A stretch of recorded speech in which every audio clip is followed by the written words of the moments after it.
A flat earther has claimed that it's not possible in the globe model to see a crescent moon at night or a nearly full moon during the day when the sun is visible. So I've set up a scale model here. I have a little bit bigger than a 1-inch earth, about a 36-inch stick, and a little bit bigger than a 1/4-inch moon.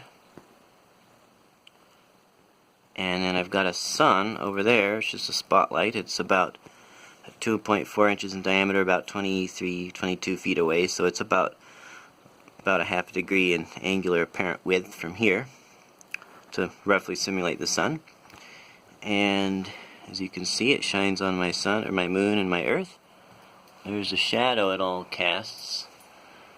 Right now I've got the moon a little bit higher than the earth, but still over towards the sun, see? So you can see the shadow of the earth is down here, so the sun is that way, but you can see that the moon is up that way. So naturally the shadow of the moon is up here and the earth down here, so you can tell there's a point right after the sun sets for these little guys right here. They could still see the moon because it's higher, but they couldn't see the sun. So let me show you. So here we are. Oh, I have little black dots drawn to be the observer. So as the earth rotates and the sun sets, okay, that's what, okay, now the camera's here, right close to the earth. And where did the earth go? Ha! Okay, and the sun has just set. It's now night where we are, but we look up and we can still see the moon. And we zoom in, and if we could get it to focus.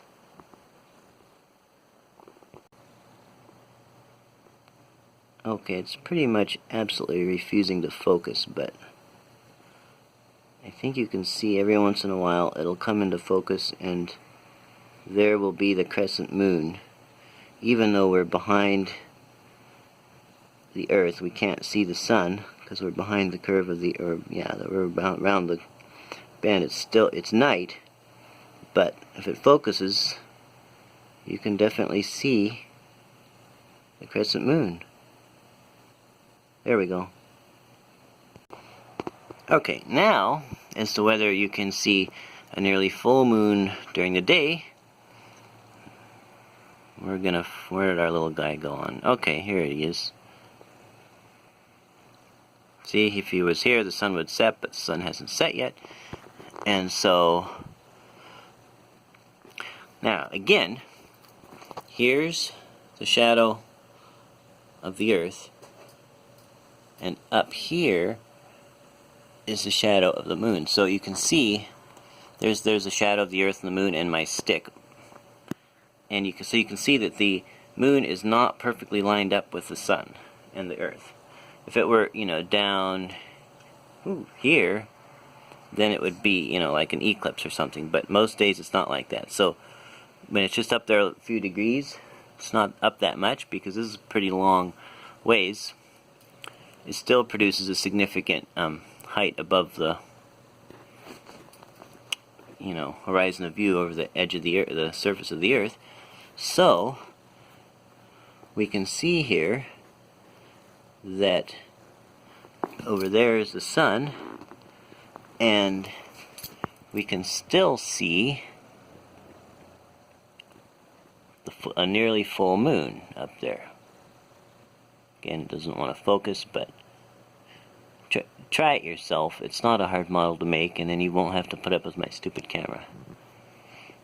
But it is definitely possible to see, and you can tell because see how the sun's angle comes in straight in this way, and the stick is at an angle up this way. So you can tell that there's a point, since there's a point on the earth here that's lower than the sun and the moon, you can tell that there is a point here where you could see them both at once. And it still looks relatively full.